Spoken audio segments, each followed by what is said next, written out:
Hey guys, does your phone keep screaming? Storage almost full, even after you've deleted all your photos, memes, and that one 3-minute video of your cat? Don't worry. Today I'll show you how to clean your phone's hidden junk safely without losing your data or downloading random shady apps. Alright, let's go. First up, the recently deleted trap. When you delete stuff, it doesn't really leave your phone right away. It just hides in that recently deleted folder like it's paying rent there.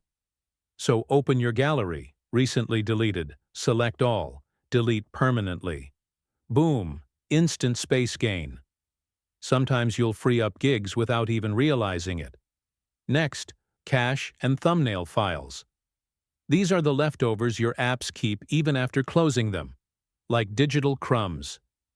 Go to Settings, Storage, Cached Data and clear it.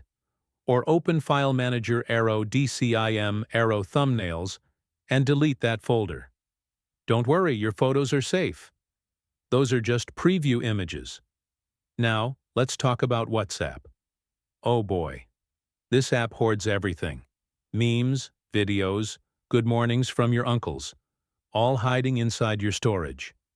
Open WhatsApp, Settings, Storage and Data. Manage storage.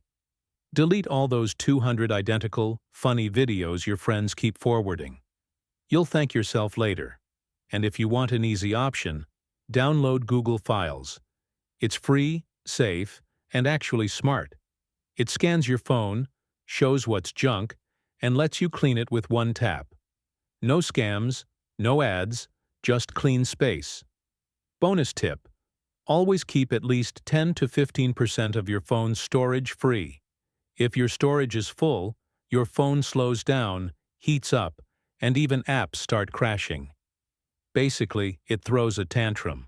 So yeah, clean that junk, free your storage, and make your phone breathe again.